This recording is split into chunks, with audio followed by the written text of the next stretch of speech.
মাহির মাহির জামু এই যে কালকের খিচুড়ি আছে ভাজলাম, খাও। না আমি বাইশে খিচুড়ি খাবো না। কেন? আমি গরুর গোশত দিয়ে খাবো। খাও, বাবা কেছি, শোনা কেছি, তোমার আব্বু আমি কিছু খাবো। জানি না। তোমার আব্বুর কাছে যে টাকা নাই তুমি বোঝো না, শোনা। আমি কিছু জানি না, আমি খিচুড়ি খাবো না। খাও, আজকে খাও, কালকে আনবো না। কালকে তোমার আব্বু কানতে বলবো, নিয়ে এসো না, মনে কেছি, বাবা কেছি।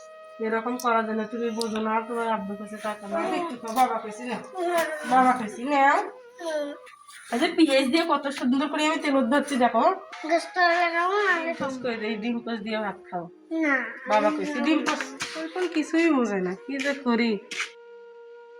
আজকাল কিছুই বোঝে না, কইলাম যে হলো ডিম পোস করে দেয়, ডিম পোস দিয়ে ভাত খাও, সোল পোস কোনো কথাই বোঝে না। আর বাবু কয়া দেখি কি কয়।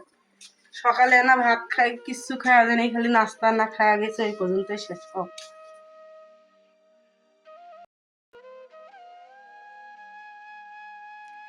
নাইজের দুজন ঘাস ছিল, হলো কি না হলো, কথা কওয়া শিখছি, কি জ্ঞান করে।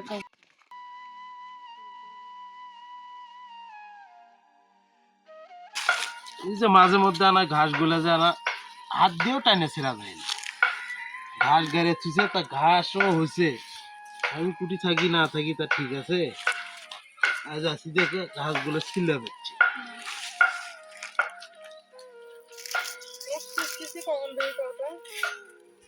খুঁজতেছ মানে তুমি জানো না যে আমি এটি ঘাস ছিলতেছি? জানি তো তুমি এই জায়গায় করছো, তোমার দাদা গোস্ত নাহলে ভাত খাচ্ছে না, খাচ্ছে। স্কুল থেকে আসছে থেকে ভাতে খাচ্ছে না, সকালে কি নাস্তা খেয়ে নিয়েছে। কালকে খিচড়ি আসলে গরম করে দিলাম, তাও খায় না। কি করি আপনি এখন? ওই গোস্ত নাহলে ভাতে খাবো না হলে। গোস্ত ছাড়া ভাতই খাবার লাই? না, তো তুমি জানো না, বুঝাওনি যে আমার কাছে টাকা পয়সা নাই যে কুর্তিকা এনে দিব।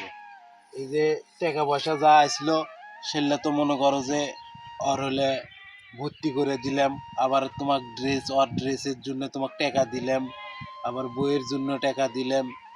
তো আমি বুঝাইলাম, ওই তারপরেও ভাত খায় না, কত কি করি। কালকে খিচড়ি আসলে করলাম যে খাও, তাও খেলো না। কত গাওয়া মতো সত্যি এলাম, আবারও বুঝাইলাম যাবো, তোমার দেখো বই আনলে 1,000 টাকা দিয়ে, এবার ড্রেসে কাপড় বান্ধব দিলাম। বুঝে না, সকল মানুষ কি আর বুঝে, তুমি কও। আর সেই বুঝ হয়েছে, দেখো তুমি চেষ্টা করি কোনো দিকে বাকিটা কি হোক। এখন কত সোল জেদ করছে সেটা তো আমি বুঝলাম, এখন টাকা পয়সা আমি হঠাৎ কোন জায়গার পাবো? আর তুমি তো ভালো করেই জানো যে আমি মানুষের কাছে হাতও পাতি না, ধারও নিই। আর বাকি তো আমি দূরে থাকি, দরকার বলে না খায় থাকবো, তাও কারো কাছে বাকি নেবো না, কারো কাছে আমি ধারও নিব না।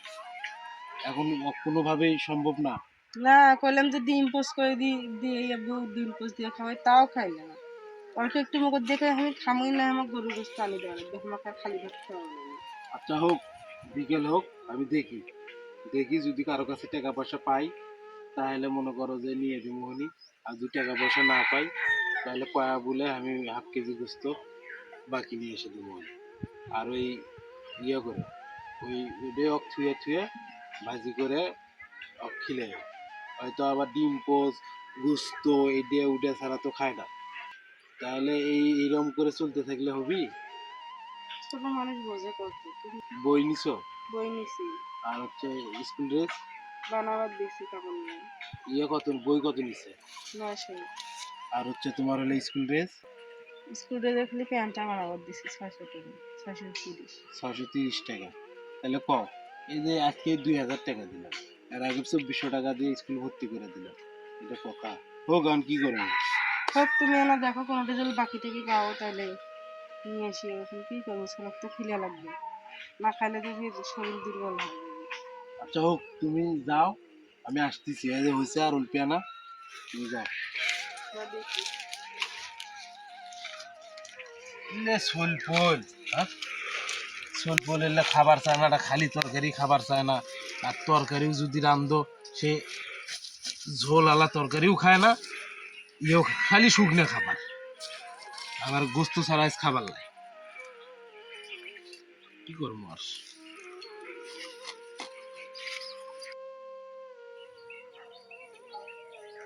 গোস্ত বেটার জিদের জন্য বাকি নিয়ে আসা লাগবে 7 কেজি গোস্ত, তাও তাজা গোস্ত পাইলাম না, কয়েকদিনের ফ্রিজের গোস্ত। আমার ধরো হ্যাঁ, এই যে ধরো তোমার বেটার গোস্ত, টাটকা গোস্ত পাইলামই না, হলে ফ্রিজের গোস্ত। ফ্রিজের গোস্তই তো দেখেছি। বাকি নিছ না কি, কারো কাছ থেকে টাকা ধার নিত? টাকা ধার কারো থেকে নেয়নি, বাকি নিছি। বাকি দেয় না, কয় ভাই বাকি দিব না। তাই আমি বললাম এই ব্যাপার, বেটা ভাত খাচ্ছে না ভাই, জেদ ধরছে, আমি 2 দিন পরে দিয়ে যাবো। পরে অনেক কয়া করে নিয়ে আসলাম, হোক অল্প অল্প করে থুয়ে ভুনে করে খেলে। তাও কি ছিলাম খেয়েছি, হ্যাঁ, তুমি খুশি হয়েছো না?